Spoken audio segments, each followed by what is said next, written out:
911. What are you? That's me!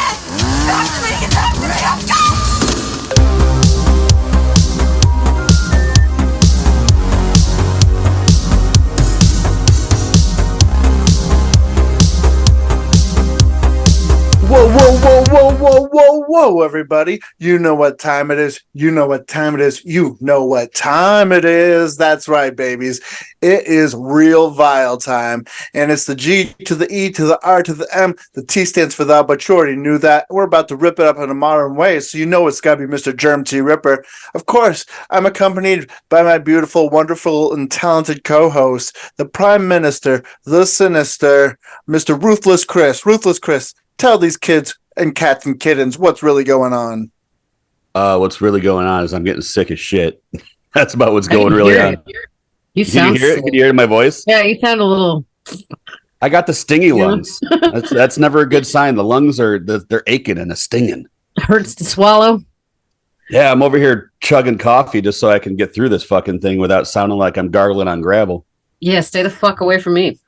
Well, if it hurts to swallow, then you best not be sucking, because there's no point in sucking if you ain't gonna swallow. And on that note, we gotta keep on chugging along. And of course, what can we do? We cannot be excited about real vile time without the Tower of the Hour, the Princess of Power, Miss Killer Kelli Miller. Killer Kelli Miller, tell the people what time it is. It is. It's that time. It is that time. Would you say it's real vile time? It's real vile time. Yeah. Heck yeah, that's what I'm talking about. And this week on Real Vile, we are going to do Shitfest 99. It's Shitfest 99. It's going to be your face or mine. It's Shitfest 99. Shitfest 99. I don't like where this is going all of a sudden. What does it? Shitface 99. I might have been to one of our 99 Shitfests yet. We pick a year and we watch a bunch of shitty movies from that year. So it's Shitfest 99. So we're gonna watch shitty movies from the year 1999. That's what we did. Like in the past week. 99. Shitfest 99. We need like the monster truck rally. Shitfest 99. Let me see if I can do it without like screeching. Shitfest 99. Tonight. One night only. Gonna be there, watching be there. movies from the year 1999. Shitfest 1999. Shitfest 1999. Shitfest 1999. You got like a England oi boy kind of vibe going on with that. That's what I'm always going for. Fair enough. You're hitting it. You're nailing it. Oh, thank you. Oi, it's Shitfest 99. And anyways, on that note, our big reveal movie is a gimmick imitation of an imitation of a gimmick by Charles Band. We will be talking about 1999's Blood Dolls. If you're not familiar with it, this is a doozy. Stay tuned. We'll be talking about it. It is a doozy of shit, dude. It is a doozy of I got some thoughts on this one. So much poop. But probably the best shitty movie that I watched out of all the shitty movies I watched. Not me. Yeah. Oh, I watched some good shit, man. We should have a different sort of scale for this, like a shit scale. Because, like, I don't know, when you were giving it like 5 stars, like, I'm not doing this because we're not doing stars. We're doing toilets. All right. Okay. How many toilets do you give? How many turds? So, how many turd emojis? So you'd be like 2 toilets and a half flush. And this is rating the entertaining value, not how good of a movie it is, because these are all piles of shit. I remember last time we did a shit fest, we all ended up loving House of the Dead. So yeah, true. But it was a shitty movie. We loved it because how shitty it was. Absolutely. But before we get into all the movies we've been watching, what have you guys been up to? What happened? Not really a whole lot. We had the RPW Friendsgiving the other night. We all met up at a local pizza place called Home Slice. Had some pizzas, did some nice hangs where we didn't have to worry about work stuff and, spend some time together. And then we played a vicious game of In the Dark Millennium Uno, where you couldn't tell the colors of the cards because of these weird cards that Peapod had. You had like the super futuristic, and they were like foily and reflective. So like when the low light, I didn't even know there were yellows until my third hand in. Dude, it was hard. It was hard to tell the greens from the blues and the yellows from the whites. Like I was struggling with that. I'm glad you got that card out of the table, Peapod. I did, yeah. It was just I was previously at a another event, and I had Uno in my fanny pack. So I was like, hey, we're gonna be hanging out at this bar after for a minute. So I decided to just whip out some Uno, because you never know when a wild Uno game might appear. Yeah, the RPW bunch is a wild bunch. Catch us throwing Uno at a bar on a Sunday night after eating hipster pizza. It was good pizza. Yeah, I hope it had. Did the pizza have turkey on it? No, we had it was a potato, cheese, and bacon pizza, and then we had like the strangest version of a margarita pizza I've ever seen. Yeah, like, I've never seen it being made like a normal pizza where they just like threw shit tons of like powdered basil and then just whole bunch of cheese and just handfuls of tomatoes on it. Usually it's like chunks of buffalo cheese, slices of tomato if there even is any, and full leaves of basil, but not at Home Slice. They're like, go fuck yourself and your mother. You're taking this bottom of the barrel ass piece of shit we just fucking threw together. But it was actually really good. It was really good. It just wasn't a fucking margarita pizza by any form I've ever knew it. Well, as long as it was a tasty creation, that's all that really matters for a Friendsgiving pizza celebration with Uno. And on that note, hey, Ruthless Chris, what have you been watching this week? Well, before we get into that, I think we should address something, some housekeeping. Up until the end of the year, we've been missing some episodes, and I know people have been wondering about that. And there's some things going on behind the scenes that are going to keep us from being able to record every week for a short while. That's going to be till the end of this year. After next year, we will be back to our normal schedule of every week. But up until that point, we are going to be on a bi-weekly system. So don't expect one every week. Expect one every 2 weeks until some behind-the-scenes stuff get resolved and hopefully things get better. So I just wanted to throw that housekeeping out there so people understand what's going on and that we're not being lazy or anything. There's just some things going on that some of us need to handle. And that's just what's going to be going on until the end of the year. But we'll still be there with our Christmas episode and our end of the year roundup. And then hopefully by next year, everything will be resolved and we can go right back into our full swing of things. But yeah, all right. So first thing I've been watching, I just want to throw that out there before we forgot. I'm going to start, you know what? I'll start low. I'll start with the least strange of what I watched. And that was Silent Predators, obviously 1999. Directed by Noel Noasek. And I did not know this going in. When I'm sitting there watching it, the written by comes up and it says John Carpenter. And I'm like, what the fuck? I was like, obviously, this is not the same John Carpenter because this is a movie about fucking killer snakes. This is a Jaws ripoff with killer snakes. Is it not the same John Carpenter? Oh, it is. Oh. I did some research. What they did was they got a hold of a script he wrote when he was in film school, and then they made it. Like, so yeah, he wrote it, but he wrote it in the fucking 70s. Like, and it was never supposed to be, I think it was like a spec script he wrote as like an assignment for school. Like it wasn't really supposed to ever be anything. And boy, you can tell. This one, it stars the guy who played Perseus in the original Clash of the Titans. So that was really funny to see. But now he has a really bad haircut and kind of looks like John Bon Jovi. But what you have here is you have an opening scene. You got a hitchhiker and a truck pulls up, and he's got a flatbed truck, and there's a giant crate strapped to it. It just says venomous snake, singular, venomous snake.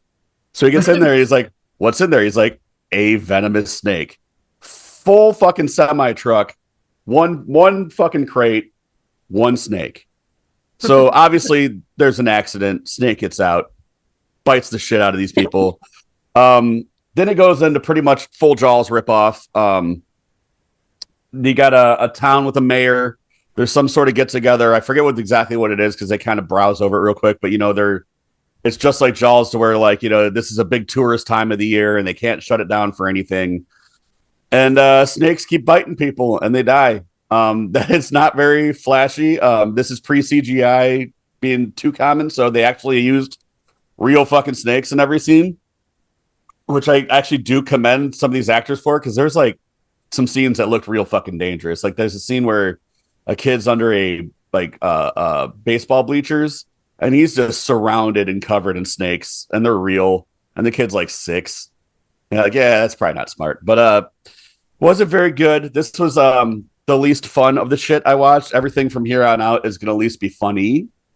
There is one I left off the list just because it wouldn't be fun to talk about it all, because it was just bad, which is A Clown at Midnight. Don't watch that bullshit. But I give this one 2 toilets. It's worth a flush if you're really bored. It definitely has that Sci-Fi Channel original feel, but not with CGI, with real snakes. Apparently, they put an actual large amount of money into this thing, which I can't tell. You can tell that the director at least was trying to have like some artful shots and shit, but all in all, this thing was a snooze fest. Perseus with Bon Jovi hair was pretty funny. Aside from that, it's just snakes biting people, and they're not like big snakes or mutant snakes. They're just snakes. There's just a bunch of them. Just a bunch of people dealing with a bunch of snakes. Silent predators. 1999. Silent Predators. Where could we watch Silent Predators if we wanted to check out this shit fest? I watched that one on Cineplex, but I'm pretty sure it's on everything. Sweet. Watch it on everything if you want to enjoy 2 flushes. And on that note, Killer Kelly, what kind of poop do you have for us? Oh, I have also SHITFEST 99. SHITFEST 99. SHITFEST 99. I don't know why I said it like that. All right. The next one the first one I'm going to talk about is also an animal movie. Seems like they came out with a lot of those, 1999 or late 90s, early 2000s. That was the thing. But this one's directed by Louis Morneau. He did Joyride too, but this is Bats. You can find it on Tubi, starring Lou Diamond Phillips. Which is what attracted me to it. I knew if Lou Diamond Phillips was starring in it, like it has to be at least a little cheesy. He was like the king of 90s cheese movies. He was in so many. So, and it wasn't wrong. It basically starts out, kids are sitting at some railroad tracks and, something brushes it up against his hand, like boy and a girl waiting for the train to go by. And it's bats, and then the bats kill them. Like basically, they have abs. The bats have abs. The bats all have abs. I couldn't get past that. All the bats had abs. They do. They got little. Bats have abs. I don't think bats have abs.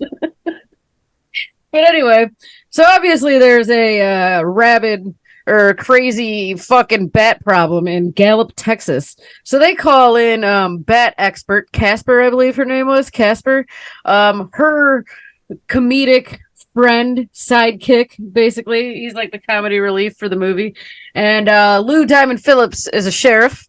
So they all go down to check out this fucking bat issue, and the bat issue is real bad. It starts killing people in this town, like pretty much right off the rip. I don't know. It wastes no time. It wastes no time with the bat killing, and then the heroes getting to work to fucking fight the bats. That's basically how this goes. Come to find out, the bats are obviously genetically engineered, and not. But the bats are genetically engineered by some evil scientists. They're like, why'd you do this? And he's like, I'm a scientist. It's what we do. Or something like that. No real explanation, but fine. Yeah, let's make some evil bats. He basically took flying foxes, which is the biggest bat, those big ones, and turned them into omnivores, not carnivores. He made sure to say that. But Chris is right. It's pretty cheesy. There's not a lot of gore in this. The bats have abs. The bats definitely have abs. I'm talking into the mic, Chris. Yes. Anyway, Chris, what do you have to say about this? Fuck. Well, I watched this one too. I had to watch another one because Kelly just went and took this one from me after I had already watched it.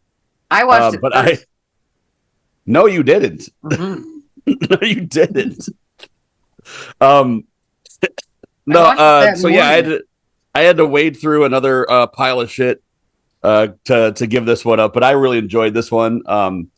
The filmmakers obviously do not know how cars work.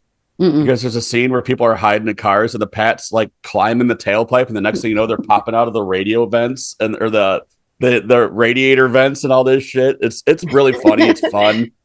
Yeah, the bats are smart. Bats are real smart. Like the scene where she's in the gas station and it's like climbing down the shelf to get to her head. Yeah, they're crafty. They're crafty bats. With abs. With abs and glowing yellow eyes for some reason. Mr. Lou Diamond Phillips is awesome as always. I enjoyed the shit out of it. I give that thing 3 flushes and a half square of toilet paper. Yeah, you know what? That's a good call. I give it probably about the same thing. I give it 3 toilet flushes. I don't know about the half toilet square. I give it a half square just because it's like it gets right to the point and it's just fun. Like one of the ones I'm gonna talk about later gets fun, but there's like a 45 minutes of shit to wade through, and this one just kind of jumped right into it. So that's why it gets the extra square of TP.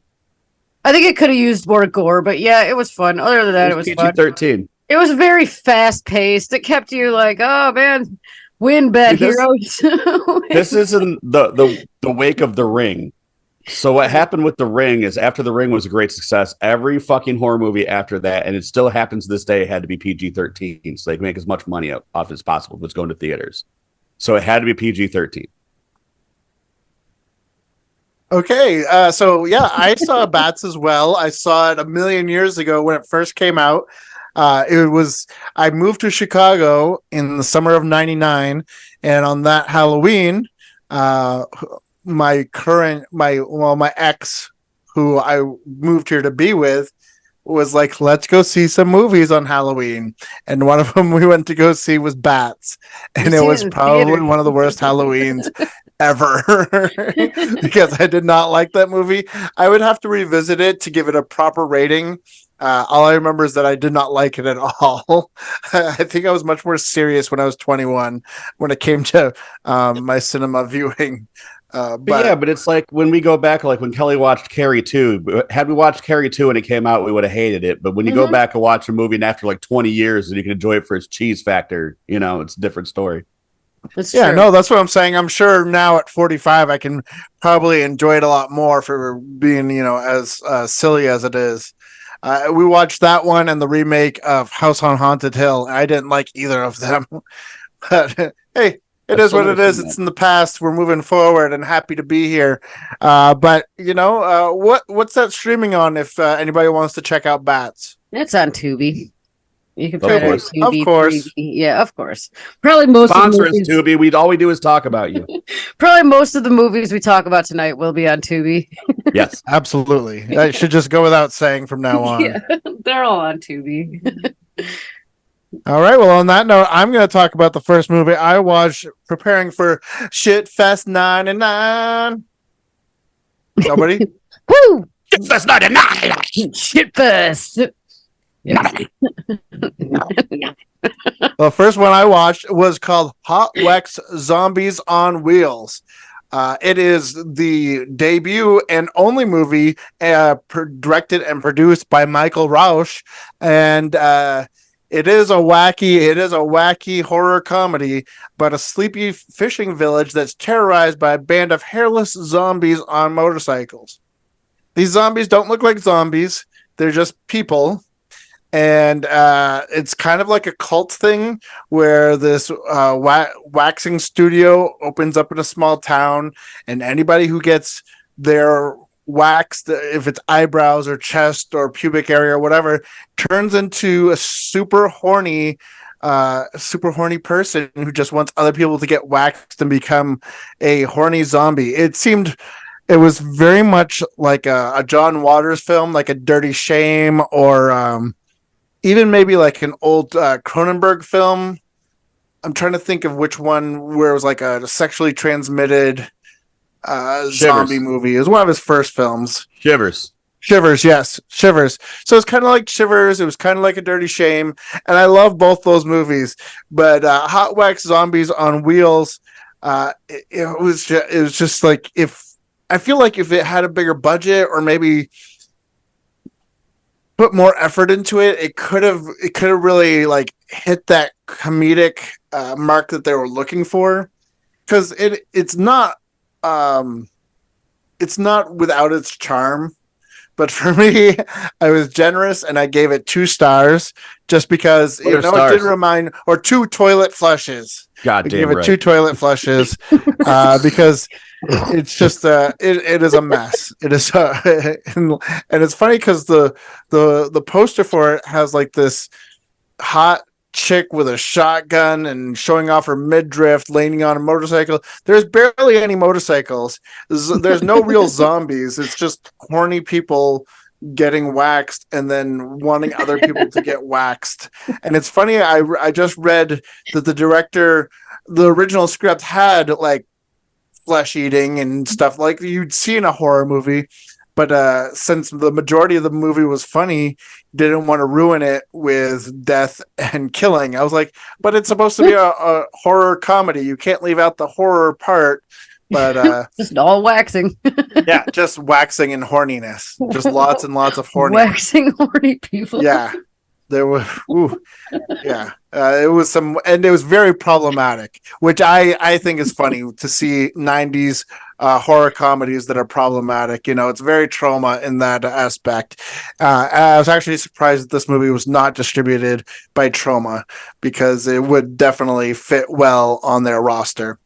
Have either of you seen or heard of Hot Wax Zombies on Wheels? I think I might have passed it up on Tubi looking for 1999 movies, but nope, probably not prior to thinking about this episode. I have not heard of this at all until you dropped the poster in the group chat, which I got myself quite the chuckle from. Yeah, it was funny when you suggested, Chris, doing 1999. I was like, I lived through that era and I knew that nothing good came out in 1999. So I literally just went to Tubi and anything marked horror that came out in 1999, I watched. And this was the first one.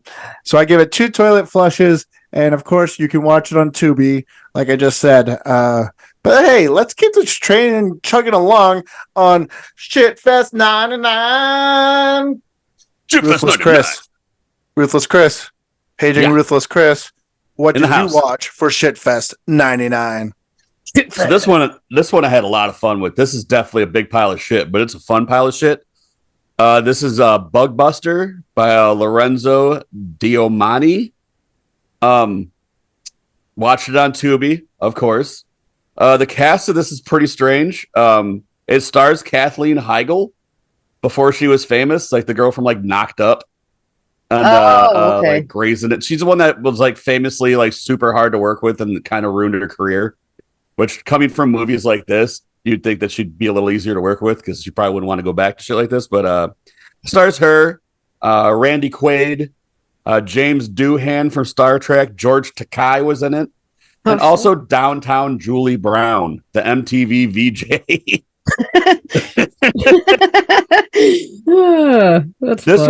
This one took a little while to get going. They spent a little too much time on the setting up the characters, and there's like a love story going on in it. But what you have peppered in with the love story and setting the characters up, that keeps going to these commercials of this like General George S. Merlin, and he's a bug general, and it's just like, I'll nuke your bugs, and he's very serious. He's like all military out with a beret on and shit, just flamethrowers in the air and shit, like, I'll nuke your bugs.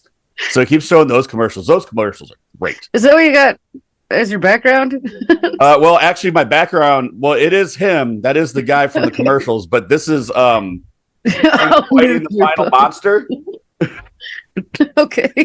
So the majority of this thing is just like mutant cockroaches attacking people and getting under their skin and like rip them to shreds. There's good gore. Just like Silent Predators, they actually used real cockroaches in this whole fucking thing, which another thing it was crazy to see, because one of the opening scenes is Katherine Heigl laying in bed with probably about 50 of these things, like live cockroaches. And they're not like the little guys, they're like this, like huge cockroaches.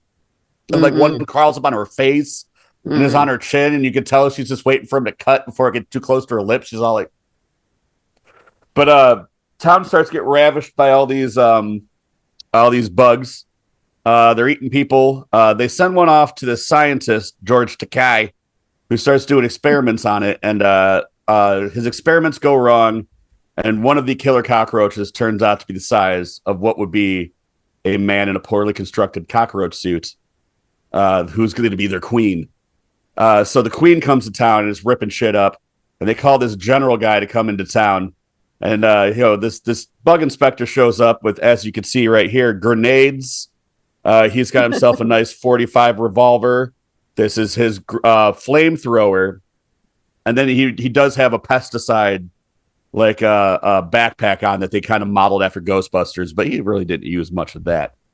So they go and start to hunt this thing down, and they have this epic final showdown in a cave system with this giant cockroach. For some reason, James Doohan, who's from Star Trek, he only wore his bottom dentures in the whole movie, so it's like it's always falling in, and he's like not really enunciating shit properly. He plays a sheriff. Downtown Julie Brown plays this like really shitty reporter who like runs up to the family like, I heard your kid was ripped to shreds by cockroaches and is dead now. How do you feel about that? And it's like, the final fucking monster. There's a scene where Randy Quaid's like on the ground and it's gonna be like his final moment, and he pulls the pin on the grenade. He's like, I'm gonna take us both, and he like drops the grenade next to it. The grenade blows up next to him. This thing just fucking flies away in the most insane looking special effect I've ever seen in my fucking life. And somehow Randy Quaid's okay too. I don't know. It's a really fucking weird movie. It was a lot of fun. I would recommend this one. Just know it's going to be a little while till it gets good. I give this one 3 toilet flushes. Tubi, definitely a fucking good time. Yeah. So this is called Bugbuster? Bugbuster. Sounds and like I hope I'm not cheating because it had it as 1999 on Tubi, but then when I went to Letterboxd, it said 98. So yeah, whatever it says on Tubi, I would trust Tubi. You know, I think Tubi is like the sketchy. It's kind of like the sketchy drug dealer that is okay, lives in his parents' basement or her parents' basement. And you know what Tubi is like, remember back when bootlegging started happening, you go into like a bar and there'd be that guy with that CD wallet full of like burnt DVDs. Like, I got what you need. I got everything. What's up? What's up? What's up? That's Tubi. That's who you trust too. But it does sound like an incredible cast. So Bugbuster on Tubi, 3 toilet flushes. Check it out. Kelly, did you see Bugbuster or no? No, I have not. Well, now everybody wants to go see Bugbuster. But in the meantime, what's that I hear? I think it's Shitfest 99. Colin, killer. Shitfest. Yes. Yeah, I also experienced this problem with Tubi. But I'm going to still trust them because I feel like they led me in the right direction on this one. I went to watch Shapeshifter 1999, which was about, I don't know, some kid with weird powers, or he was trying to save his ex-secret agent parents and protect the planet from evil powers, controlling the world's plutonium. That is not what I ended up getting. I ended up getting Shapeshifter from 2005, which is an entirely different story. And this one is very fucking fitting for Shitfest. Thank you, Tubi. But this was directed by Gregory Lemkin. He did a lot of the special effects for a lot of shows nowadays, like Eastbound and Down, Fear the Walking Dead, Narcos, and shit. But it seems he only directed 3 movies, and this piece of shit is one of them. Here we go. It follows a new prison guard, Ginny. She's, new at the prison. They're showing her around. She runs into somebody that used to like hang out with her at the orphanage she's from and shit. In the end, he's like, "That's my little sister. I'll protect her." So I don't know. You already got that little connection going. She's there probably a little bit when they bring in this brand new inmate. he doesn't speak and he's real weird, you know? He's like from like a Russian immigrant or something and nobody can get him to speak. And like he gets real weird and creepy with her. Like, I don't know, it doesn't like fit. I don't Oh man, this movie. And then they put him in a cell and she's watching on the screens and she's just watching this dude. And he just kind of gets in this weird, like, meditative position and on the floor. And then he, like, looks at his arm and just starts chewing into it. Like, just, like, ripping the flesh off.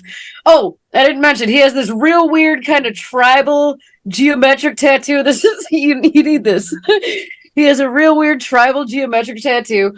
So, like, he's chewing open his arm and he pulls out, this is in, like, the first fucking 10 minutes of this movie, too, though. He pulls out this necklace out of his arm and he puts it on and it fits perfectly into the space in his tattoo. And then some weird, like, metamorphosis with some trippy, epileptic, fucking, like, bad visuals are happening. And you can, I don't know. She's watching the screen like, should this be fucking happening? What is going on? I told you, Chris. That's what I messaged the group. I was like, dude, this is the pile of shit. But yeah. So like he eventually like morphs into this weird Bigfoot beast with like horns that's like just goes around the entire prison and is killing people. It seems he gets stronger with every fucking kill. But, like, I don't know how many times they shot the same scene of him ripping out somebody's, like, stomach and intestines. And it's such bad visuals. Like, dizzy almost. All the acting's god fucking awful. So, basically, it's the rest of this prison trying to figure out the secret to this ancient fucking myth that'll kill this fucking Bigfoot with horn monster. It was entertaining. Very very gory. Yeah. That's what I got. What was this called again? Shapeshifter. 2005, Shapeshifter. Not 1999. Okay, Shapeshifter. Yes. It's on Tubi. And how many toilet flushes would you give this one?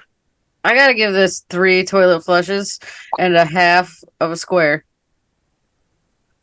That sounds exciting. Shapeshifter on Tubi. What year was this again? It's not 1999. 2005. 2005. But Oh the my picture- goodness gracious gravy. We're jumping ahead. The picture that Tubi will give you is for the 1999 movie that I was trying to watch. Fair enough. I was like gotcha. halfway through this, and I'm like, "Where? I thought this was about a kid, you know?" And I'm like, "Whatever, I'm watching it." Yeah, no, this gotcha. one's a huge pile of shit, but definitely entertaining. Huge pile of shit, but entertaining. That's what we're here for on SHITFEST 99. SHITFEST. Okay, well, the next movie I'm going to talk about is a trauma movie. Unlike the first one I talked about, which should have been a trauma movie, this is a trauma movie, of course, from 1999, and it is Hellblock 13. Now, this is a anthology film that takes the wraparound story takes place in a prison, and I actually got kind of excited when I saw it, mainly because it stars Gunnar Hansen as the prison guard. And if you know who Gunnar Hansen is, that is the original Leatherface from the original Texas Chainsaw Massacre, which is one of my all-time favorite characters in a horror movie. But, you know, he's used pretty sparsely. And then one of the other leads is Debbie Rochon, which is like queen of one of the B horror movie queens. And she plays like the main antagonist in this. But basically what happens is that Gunnar Hansen's character, the prison guard, is kind of egging Debbie Rochon's character on. And so she starts telling him these scary stories.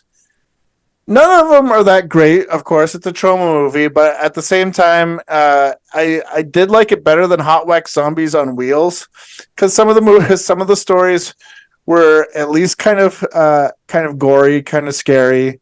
You know, it wasn't like just horny, hairless zombies walking around. But it was still, it was 1999. It was still kind of problematic. It was one of these stories where this girl was getting beat up by her husband repeatedly, and she goes to an old witch, and the witch, gives her a potion, but it's like, if you do this potion wrong, something bad will happen. So her husband turns into a monster and just like beats her to death. I'm like, no, that's not what's supposed to happen. It's supposed to be the opposite. She gets her revenge against the guy. Yeah. It's like that's not how horror movies work. But anyway, yeah, it's a wacky, wild movie, and I think with a bigger budget, and if somebody besides Trauma was behind the helm, it might have been a little bit more enjoyable.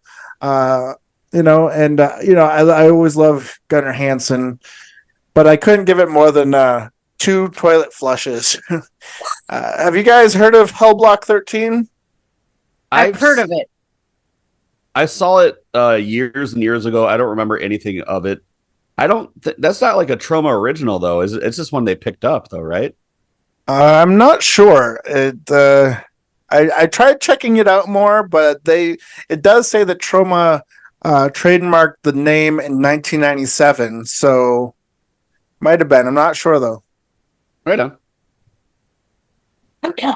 But I thought it was interesting too that the original title was Hellblock 666, but they were filming like in a highly Christian area down south, and they were coming up against a lot of pushback for filming with that title, so they changed it to Hellblock 13. So their creative stance wasn't very firm. They're just like, oh, whatever, we'll just change it. They could have told them that and not changed the actual. They changed it back afterwards. They could have just been like, it's called Muffin and the Muffin Boys, and then it's afterwards. Back. I don't know. Yeah, they evidently they don't understand what a work is. Yeah, so that's Hellblock 13. You can watch it on Plex, Prime, Tubi, or don't watch it at all because I'm giving it 2 toilet flushes. But in that case, let's keep this toilet train chugging along on this Shitfest 99. 9 Shitfest. Ruthless Chris. What you got next for us on Shitfest 99? So this was the what the fuck? This one, oh boy.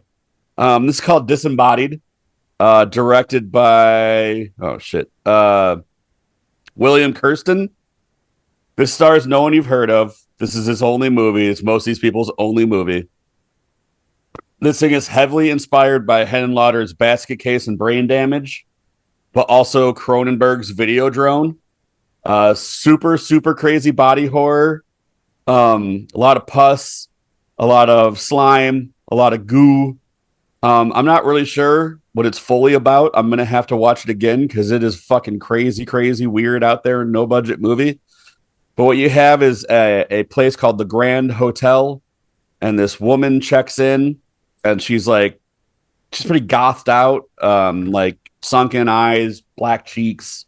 She's very antisocial. And for some reason, the proprietor, the guy that works at this hotel, just looks like a zombie. They have in zombie makeup the whole time, and they don't really address it. But she goes to her room, and she's got all this really strange equipment.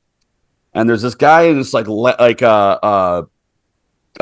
he looks like a Men in Black kind of like kind of stalking her around, like kind of keeping an eye on her and all this shit. And at night, she has these like crazy dream sequences, and the dream sequences were actually very fucking impressive. Like they wowed me today for like no budget. Like they looked really cool as opposed to a lot of the other special effects in this movie. But why she's having these dream sequences, these weird appendages and things grow out of her face, and her stomach adorns a vagina. And she pulls these things out of her stomach vagina and puts it into this black fluid in her bathtub. Or sometimes she puts it in a pot with some soil, and it grows into a weird claymation flower that could kill people. Go ahead. I'm really gonna have trouble trying to describe everything that goes on to this thing. Apparently she was working for the Men in Black guy. He was a scientist. Some sort of science went wrong, and now she injects herself with these weird milky fluids at night that give her these weird appendages that like she can control. There's a hooker next door that she gets a friendship with. This one, I don't fully know what it's about. I watched it. I could pick apart a movie. Like, I pulled out so much subtext to Skidamarink, it blew these guys' fucking minds. Yeah. And then I watched this, and I'm like, well, I'm gonna have to fucking watch this thing again. I don't know what the fuck is happening. But it's real gross. There's some good melt scenes, like full body melts. Some good not decapitations, but like arms getting severed. It's real goopy and gross. A lot of pus, people getting melted from pus and shit. This is like definite no budget filmmaking, but it also has like, it knows it and it has a sense of humor about itself. Where it's actually like making fun of itself most of the time.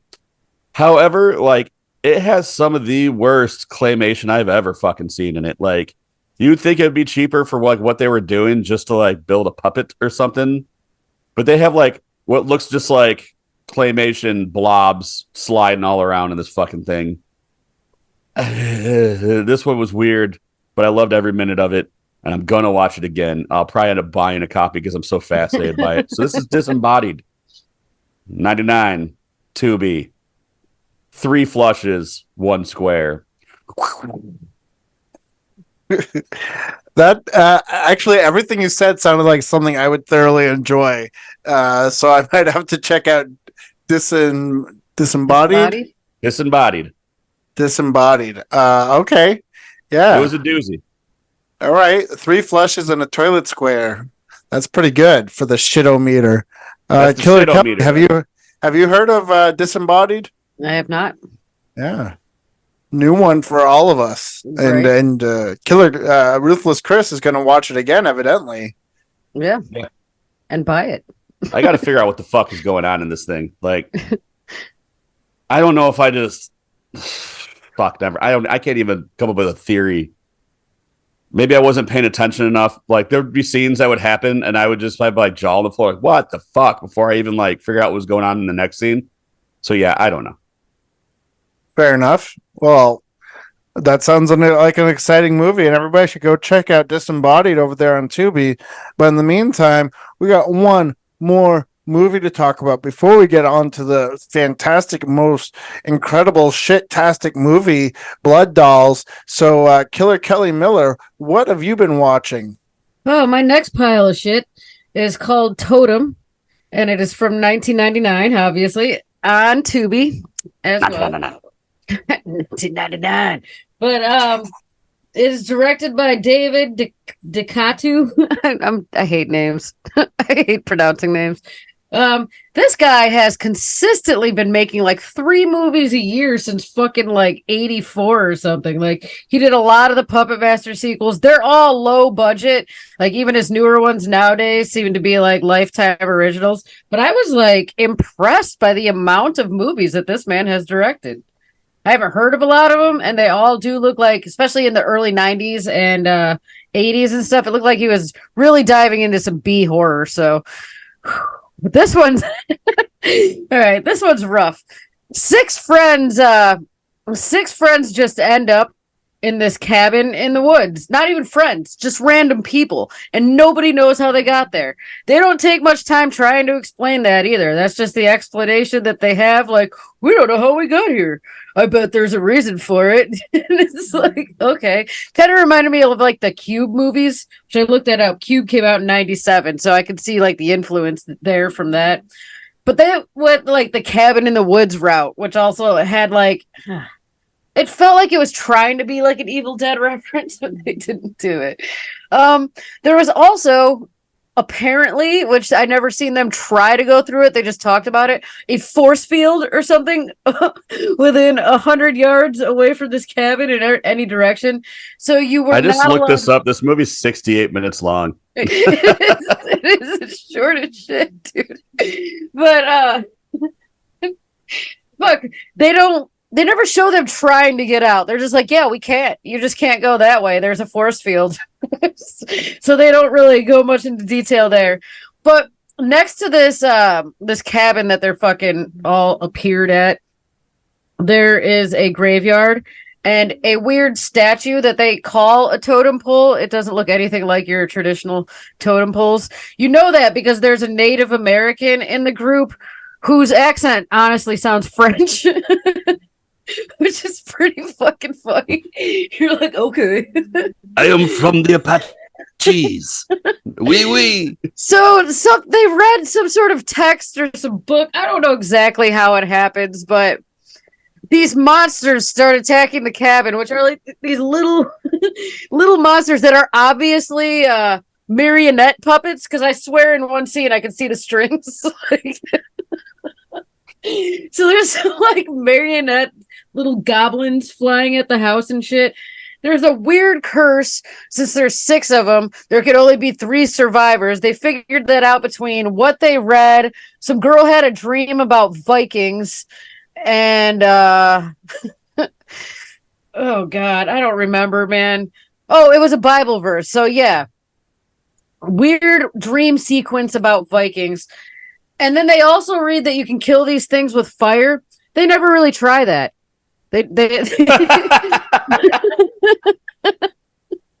No, you know what ends up killing them? I'm just gonna should I say the ending? Okay. Love. A girl falls in love a girl falls in love with like the zombie guy that's trying to kill her to fulfill the curse. Like only 3 can live, and you'll kill the other 3. So they're kind of like killing each other off in the midst of these weird marionette puppets. It was fucking dumb. Fucking dumb as shit. But goddamn, it was entertaining. And it was short. It was only 68 minutes long. But yeah, love. One of the guy dies, he comes back to life, and she's like, I know you're better than this. And then they kiss and everything dies and goes back to normal. I guess the force fields are down around the cabin. Really fucking dumb. I give it 3 toilets though.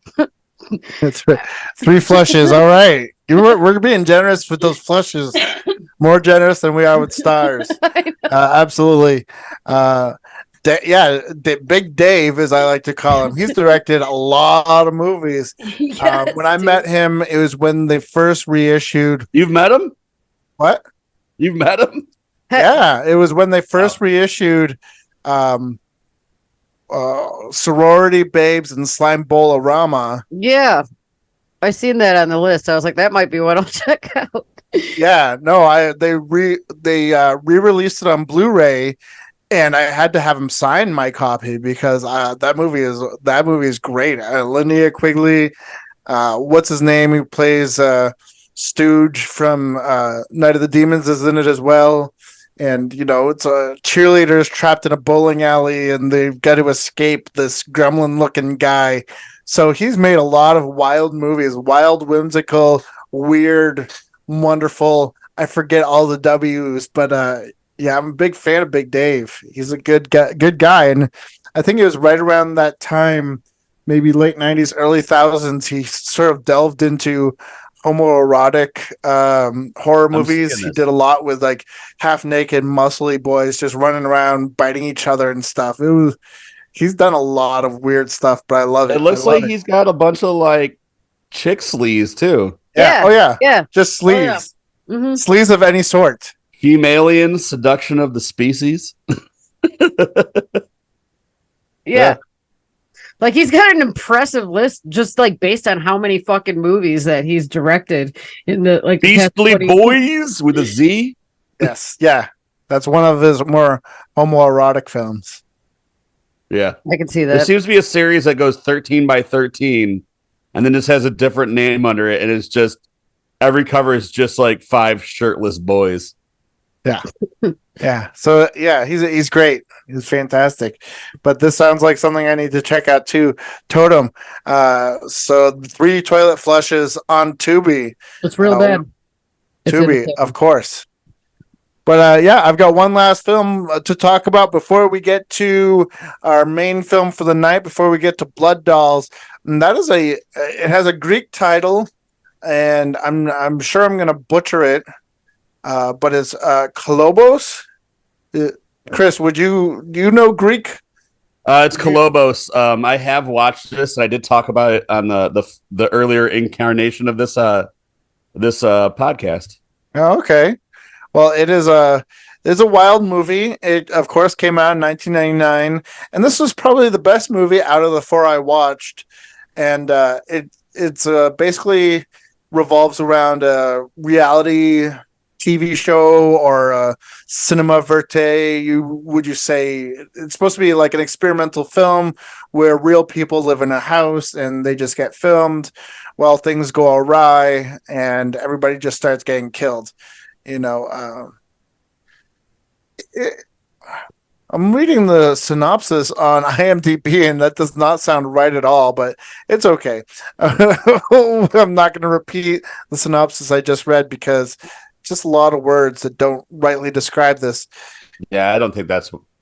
I wanted to like this movie more than I did because it starts off really well.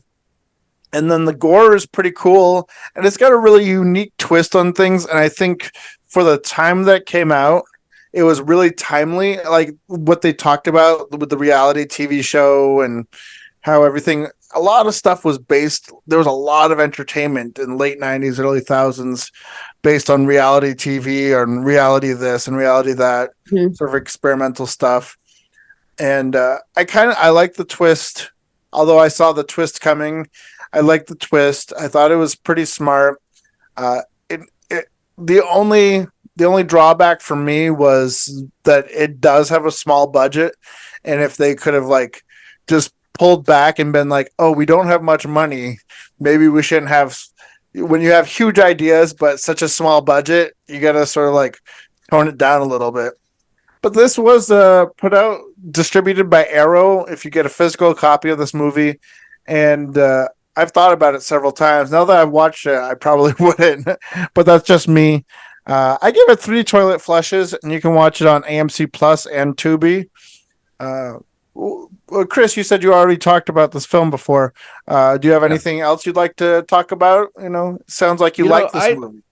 I really enjoyed Kolobos, especially because if you really look at the time frame it's from, like it has the setup of Big Brother, but this is before Big Brother was a TV show. Like, I think the only thing that really was doing this setup at the time was Real World. So it kind of was ahead of its time in that. And it also had what a lot of the tropes that Saul would end up using happening, pre-Saul by 20-something years. So I thought, that was pretty cool.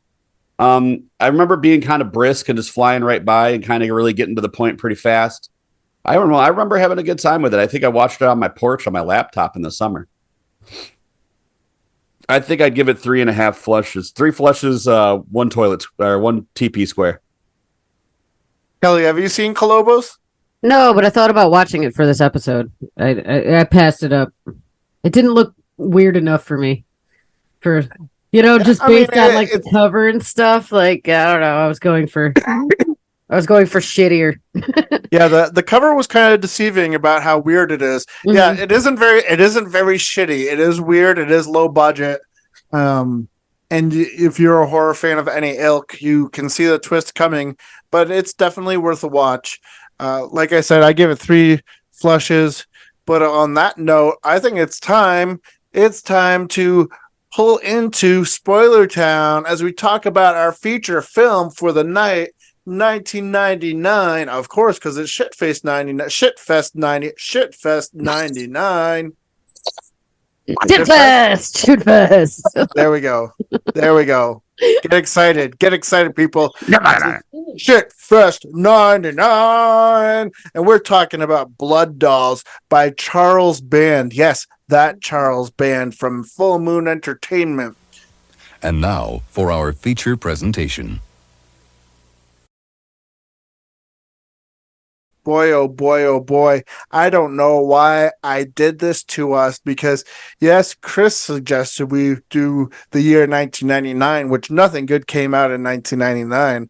But I was the dumbass that suggested we cover Blood Dolls. Ooh la la, c'est la vie. This was not a good time for you or for me.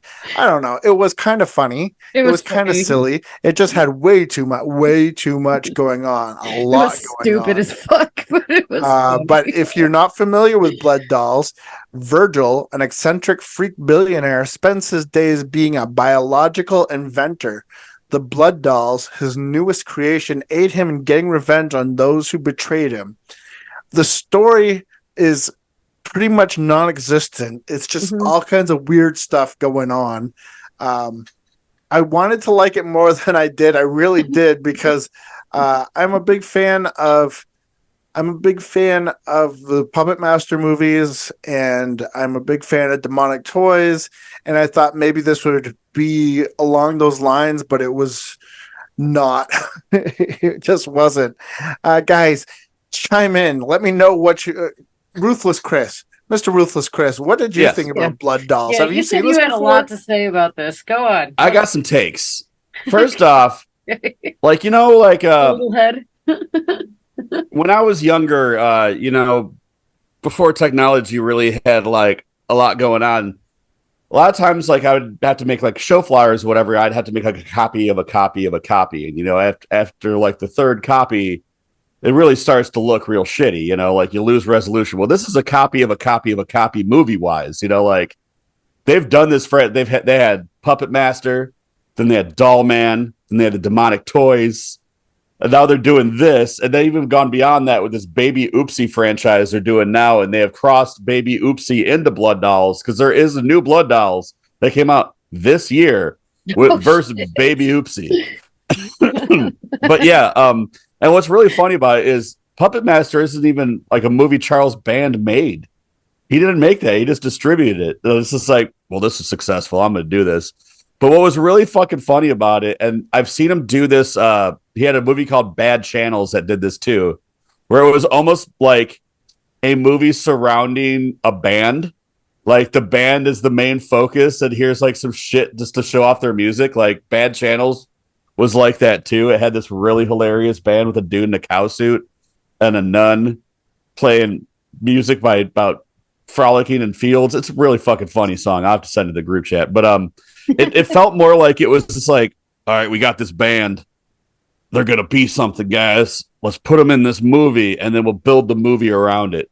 The first time Victor removed his mask, or Virgil. Yeah. I almost fell out of my fucking chair laughing. That was the funniest fucking I know. I watched it in bed this morning. Great. They just built a giant pair of shoulders to make his head look like a tiny voodoo doll head. I fucking lost my shit the first time I saw that. Like, that's not what I expected to be under there, too. No, it was not what, like I went in blind to say, I was like, yeah, it's just going to be a ripoff of Puppet Master, which it is. It's a much worse version of Puppet Master because the puppets don't actually really do shit. But what else was funny is the scenes where he is in the mask, you could tell that he cannot see a fucking thing out of this mask, right? And you can tell by the way he's moving that he has done these movements a dozen times and is blindly knowing where to stop. All right, I grab this here, and then I turn this way, and then I put my hand to the left, and I can hold on to the back of this chair, and I know I'm standing right here.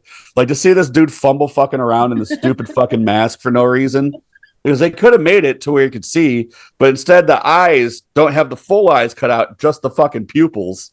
So they got this poor son of a bitch just wandering around knocking over his own furniture in his house. That, like, overt racism of the puppets. Like, they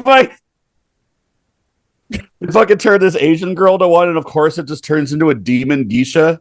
Yeah. But you can tell, like, the whole thing, like, their mindset was, all right, we're going to make Puppet Masters, but we're going to make it for the Mountain Dew generation. So, like, one of the puppets is just covered in bad tribal. Like, it looks like a buffed up version of Captain Howdy from D. Snyder's Captain Howdy from Strangeland. Just bad tattoos, like pink man bun, bunch of facial piercings and shit. I didn't even think about that. Yeah, and then they had the pimp. Yeah. This one, whew. The band of girls that were in the cage. This guy Virgil in his house, he keeps a female rock band in a cage that All the Blood Dolls. The Blood Dolls, yes. I looked them up. That's the name of the band. That's why it's called Blood Dolls. He keeps them in a cage in which he electrocutes, or he'll be like, number 10. Then he'll electrocute them to play the song he wants to hear. And of course, they're just in there, like, every once in a while, a boob shot, and, like, being wild women in their cage. It's fucking stupid. It was kind of funny because, like, nothing in that movie there was, like I said earlier, there was no real story to the movie. These people that he sends the Blood Dolls out to get revenge on, it's not even really clear why they're getting revenge on them or why he's taking them out. I think there was some sort of like corporate espionage subplot thing because there was like the dominatrix chick and the guy who could only talk out of the side of his mouth that had the weird laugh. And then his bodyguard guy, what was his name? I don't know. The guy that took care of with the clown paint that took care of Mr. Mascaro. Mr. Mascara. With having to negate bats is one of my watches, and then I had to throw The Clown at Midnight out because I knew it wasn't going to be fun to talk about. This was like the 6th movie I've watched this week, and I was pretty fucking fatigued. And this is the most recent. I watched it like an hour ago. Yeah, or I finished it like an hour and a half ago. Yeah. I will tell you, I'm kind of glad we're doing every other week from now on, because trying to slam in 4 shitty 1999 movies, it was like, it was horrible. It was like it was an act in torture. It gets painful after a minute. You're like, oh God, how many more do I have? I'll power through 2 more shit movies. Well, not only that, it was slim pickings for 99. I didn't realize that when I picked it. I thought we would have a treasure trove of dog shit to pick from, and man. Oh, there was a lot of dog shit, but it was not a treasure trove, that's for sure. But the Virgil's manservant, as you were talking about earlier, who is wearing like clown paint through the whole thing. Yeah. For no reason. The thing that's like harder to notice is that he also has sharpened teeth. Yeah. And Mr. Mascaro is supposed to be the human embodiment of the Jack from the Jack in the Box in Demonic Toys. Oh. So I'm just wondering if they were trying to create a world, because that's what he was supposed to be. He was supposed to be the human embodiment of Jack. So was Virgil supposed to be the big muscle bound guy with the tiny head then? Because that didn't. That's what I was almost wondering, but no, actually Virgil is the son of the head from Head in the Family. So yeah, this had like a lot of like moving parts to it, where the characters were all supposed to be either influenced or part of this full moon universe that nobody really knew about. You know what I mean? Like, yeah, Virgil Travis is supposed to be the son of Myron Stackpool from Head of the Family, also a full moon feature, and his mother is Georgina from the yet to be made Bride of the Head of the Family. So yet to be made. So they're still making part of this. So this is a whole fucking full moon universe that probably most people have no idea. Here's what's going on with Full Moon. They have a streaming thing with Tubi now, to where now Charles Band is making like 45-minute versions of stuff that's just straight to Tubi, and he's like reviving all these franchises. Like, remember earlier when we still had Pondo on, we were talking about how he did his own version of like Reanimator, and he did Reanimator Verse from Beyond and all that stuff. Like, Pondo mentioning he made a brand new Sorority Babes and Slimeball Bolorama like this year. Yeah, so now he's just like pumping these things out because they're even cheaper to make, because they're only 45 fucking minutes now. So now his most recent one is Blood Dolls versus Baby Oopsie. It was 99 when the first one was made. He's still fucking riding that Blood Dolls, huh? Bro, Charles Band will fucking he will wring every drop out of the fucking every penny out of the rag. Like, this dude, like, he's like, if Roger Corman's the good version of shitty, this is like the bad version of shitty. Like, Full Moon, I gotta be in the mood for, like, it's just like Some of it's real miss, and some of I it think hits. Totem was a full moon movie too. Actually, I think didn't so. mention that, but yeah. Yeah, Big Dave Ducato did a lot of full moon movies, so I wouldn't doubt it. And it's sad to say because early Full Moon was spectacular, and I love that they before DVDs had extras in them. If you fast forwarded past the credits on a VHS tape of a Full Moon movie, there was always a making of. They called it like Video Zone, I believe, or Videodrome, something like that. And It was if you Video fast Zone. forwarded past the credits, you could watch a making of featurette. And I thought that was amazing. I always loved renting Full Moon movies for that reason. It was sometime around when bad channels came out that they started getting bad. And like as they progressed, they just got worse and worse and worse. And it's probably around the time Blood Dolls came out, I was just like, nah. So between Chris's suggestion of doing 1999 and me trying to find a movie that's on most streaming platforms, or if not all streaming platforms, that I landed on Blood Dolls. Wow, this shit fest has been full on shitty shit It's fest. been full of some shit, dude. Yes. But I give Blood Dolls, I think, like 2.5 flushes. The little head did it for me, man. Because like Chris said, dude, when I fucking lost it in my bed, dude. I was like, laying down watching this shit. Yeah, little head. I give it. I mean, it's a pile of shit for sure. It was a defensive pile of shit. No, go ahead, give your rating. I'll give it 3 flushes. I'll be generous on this one too. As far as entertainment and being a piece of shit, yeah, 3 toilets. I'll give it 3 as well. I mean, I'd rather watch Puppet Master any day of the week. Even some of the later Puppet Master movies are much better than this. However, like how blatant it is about that and how much it does not give a flying fuck. It's like, that's what we're doing. We'll check it out. Yeah, it's fun. The little head popped me. It's very short. There's some silly like bondage shit that was cracking me up. Like where they had the guy all up in the wires and just like, how do you think this is gonna pan out well for you, buddy boy? And for some reason, that guy talked out of the side of his face like this the whole fucking movie and had a really weird laugh. That just like I just like fuck. But yeah, I don't know. I had fun with it. I'll give it 2.5 or 2 flushes and a square of TP. Yeah, it's hard to give it more than that, but I did. I gave it the 3 flush. I mean, it's a full moon movie. You know what you're just like Trauma. You would know what you're getting into when you watch a full moon movie. Like especially if Charles Band himself made it, you know exactly what you're gonna get. But I would like to say that I did totally pop for the cameo. Well, not even really a cameo, but the little person in the film, Phil Fondacaro. He was in a lot of my favorite movies from back in the day. Is that the guy from Bloodsucking Freaks? No. Okay. No, but he was in Willow, in Garbage Pail Kids the movie, Troll, Ghoulies 2. So I did pop for that, and I also popped for seeing Nicholas Worth. He plays That's the guy from Darkman, right?